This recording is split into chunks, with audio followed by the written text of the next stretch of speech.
لبيك اللهم لبيك لبيك لا شريك لك لبيك إن الحمد والنعمة لك والملك لا شريك لك.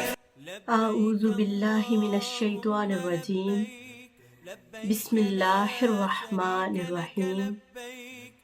اليوم یئس الذین کفروا من دینکم فلا تخشوهم واخشونی اليوم اکملت لکم دینکم واتممت علیکم نعمتی وردیت لکم الاسلام دینا. الحمدللہ تعالی آج ہم یوم عرفہ کی فضیلت پر بات کریں گے. قرآن کریم کی سورہ مائدہ میں اللہ رب العزت نے فرمایا، آج کافی لوگ تمہارے دین کے غالب آ جانے کے باعث اپنے ناپاک ارادوں سے مایوس ہو گئے. سو اے مسلمانوں، تم ان سے مت ڈرو اور مجھ ہی سے ڈرا کرو. آج میں نے تمہارے لیے تمہارا دین مکمل کر دیا اور تم پر اپنی نعمت پوری کر دی اور تمہارے لیے اسلام کو بطور دین یعنی مکمل نظام حیات کی حیثیت سے پسند کر لیا. حضرت عمر بن الخطاب سے روایت ہے کہ ایک یہودی نے ان سے کہا، اے امیر المومنین، آپ اپنی کتاب میں ایک ایسی آیت پڑھتے ہیں کہ اگر وہ آیت ہم گروہ یہود پر نازل ہوئی ہوتی تو ہم اس کے نزول کا دن عید کا دن بنا لیتے. حضرت عمر نے پوچھا، کون سی آیت؟ تو اس یہودی نے کہا، الیوم اکملت لکم دینکم واتممت علیکم نعمتی وردیت لکم الاسلام دینا، کہ یہ آیت اگر ہم پر نازل ہوئی ہوتی تو ہم اس دن کو بطور تشکر عید کا دن بناتے. حضرت عمر فاروق نے فرمایا، جس دن اور جس جگہ یہ آیت حضور نبی اکرم صلی اللہ علیہ وآلہ وسلم پر نازل ہوئی ہم اس کو پہچانتے ہیں. آپ اس وقت جمعہ کے دن عرفات کے مقام پر کھڑے تھے، یعنی وہ دن ہم اس کو بطور عید ہی مناتے ہیں. یہ صحیح مسلم اور دیگر کتب حدیث میں یہ روایت ہے. اگلی روایت حضرت عمار بن عمار رضی اللہ تعالی عنہ سے ہے کہ حضرت ابن عباس نے آیت مبارکہ، یہی آیت مبارکہ سورہ مائدہ کی، جب انہوں نے پڑھی تو پاس کھڑے ایک یہودی نے کہا کہ اگر یہ آیت ہم پر نازل ہوئی ہوتی تو ہم اس کے نزول کا دن عید کے طور پر مناتے. حضرت عبداللہ ابن عباس نے فرمایا، بے شک یہ آیت دو عیدوں یعنی جمعہ اور عرفہ کے دن نازل ہوئی. اگلی بہت خوبصورت روایت ہے. حضرت جابر رضی اللہ تعالیٰ عنہ بیان فرماتے ہیں کہ رسول اللہ صلی اللہ علیہ وسلم نے فرمایا، اللہ تعالیٰ کے نزدیک یوم عرفہ سے بڑھ کر کوئی بھی دن فضیلت والا نہیں ہے.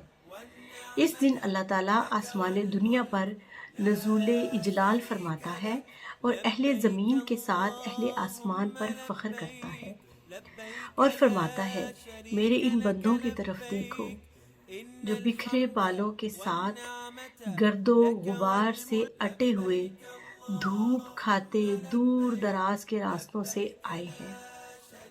وہ میری رحمت کی امید رکھتے ہیں اور انہوں نے میرے عذاب کو نہیں دیکھا. اور یوم عرفہ سے زیادہ کسی اور دن لوگوں کو جہنم کی آگ سے آزادی نہیں ملتی. یعنی میدان عرفات میں جب لوگ اکٹھے ہوتے ہیں حج کے موقع پر تو ان کے بال اور گرد و غبار کے ساتھ اٹے ہوتے ہیں، بکھرے ہوتے ہیں. وہ اپنے سلے ہوئے لباس اتار کر ان چادروں میں ملبوس ہوتے ہیں اور پھر دور دراز سے آتے ہیں. گرمیوں کے موسم میں دھوپ کے عالم میں وہاں اللہ کی رحمت کے لیے ہاتھ پھیلائے بیٹھے ہیں اور اللہ کی عبادت میں مشغول ہوتے ہیں. تو اس عمل کو اللہ رب العزت اتنا پسند فرماتے ہیں کہ وہ اس کو فخر کرتے ہوئے جو اہل آسمان ہیں یعنی فرشتے ہیں ان کے ساتھ فخریہ انداز میں یہ الفاظ اللہ پاک فرماتے ہیں، اور پھر یہ بھی فرماتے ہیں کہ جس دن یہ عرفہ کے دن جتنے لوگوں کو جہنم کی آگ سے آزادی نصیب ہوتی ہے کسی اور دن نصیب نہیں ہوتی۔ اب یوم عرفہ کے دن کی فضیلت پر کہ اس دن ہمیں کیا کرنا چاہیے، بہت خوبصورت روایت ہے۔ حضرت قتادہ بن نعمان رضی اللہ تعالیٰ عنہ بیان فرماتے ہیں کہ انہوں نے رسول اللہ صلی اللہ علیہ وآلہ وسلم کو یہ فرماتے ہوئے سنا، جو شخص یوم عرفہ کا روزہ رکھتا ہے اس کے پچھلے سال کے اور آنے والے سال کے گناہ معاف کر دیے جاتے ہیں۔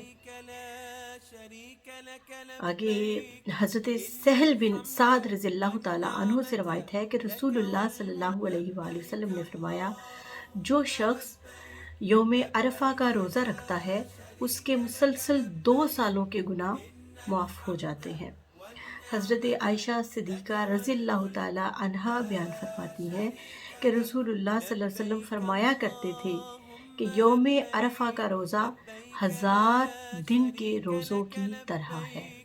سبحان اللہ۔ اگلی روایت حضرت جابر بن عبداللہ سے ہے، فرماتے ہیں کہ رسول اللہ صلی اللہ علیہ وآلہ وسلم نے فرمایا، جو بھی مسلمان وقوف عرفہ کی رات قبلہ رخ کھڑا ہو کر 100 مرتبہ یوں کہتا ہے، لا الہ الا اللہ وحدہ لا شریک لہ لہ الملک ولہ الحمد وہو علی کل شیء قدیر، اللہ تعالیٰ ایک ہے، اس کا کوئی شریک نہیں، اور تمام تعریفیں اسی کے لیے ہیں اور وہ ہر چیز پر قادر ہے۔ پھر 100 مرتبہ سورہ اخلاص یعنی قل ھو اللہ احد پڑھتا ہے، پھر 100 مرتبہ یوں کہتا ہے، اللہم صلی علی محمد وعلی آل محمد کما صلیت علی ابراہیم وعلی آل ابراہیم انک حمید مجید وعلینا معہم۔ تو یہ درود ابراہیمی جو ہم پڑھتے بھی ہیں، یہ درود پاک پڑھتا ہے، تو اللہ تعالیٰ پوچھتا ہے، اے میرے فرشتوں، میرے اس بندے کے لیے کیا اجر ہونا چاہیے؟ اس نے میری تسبیح و تحلیل اور تکبیر و تعظیم اور تعریف و ثنا بیان کی ہے، اور میرے نبی مکرم صلی اللہ علیہ وآلہ وسلم پر درود بھیجا ہے۔ اے میرے فرشتوں، گواہ رہو، میں نے اپنے اس بندے کو بخش دیا ہے اور اس کے حق میں اپنے حبیب کی شفاعت قبول فرما لی ہے۔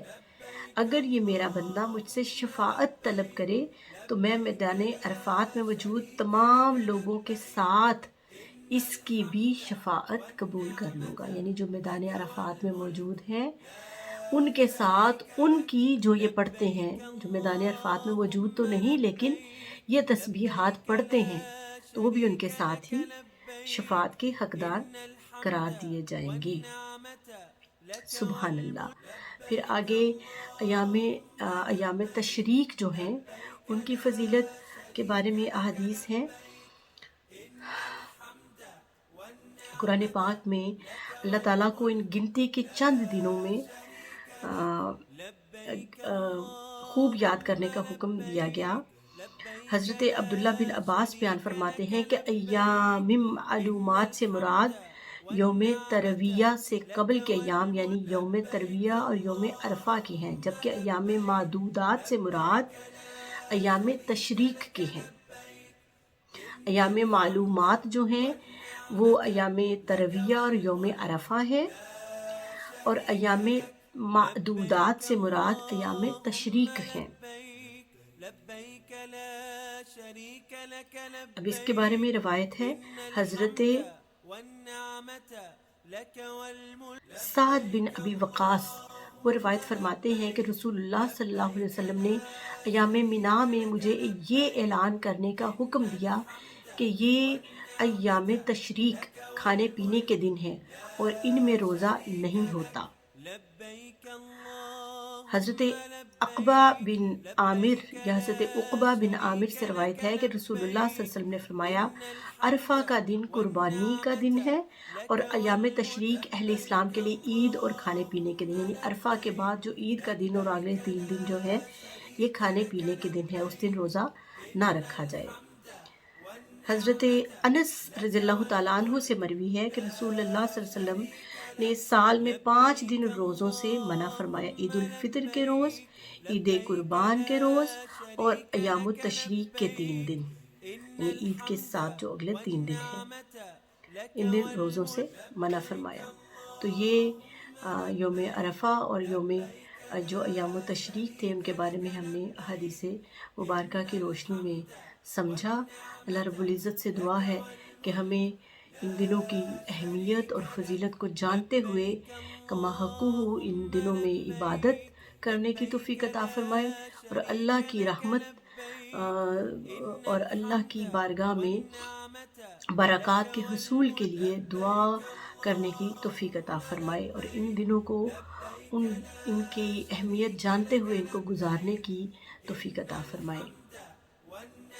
اللہ رب العزت ہماری دعائیں قبول فرمائے، آمین ثم آمین۔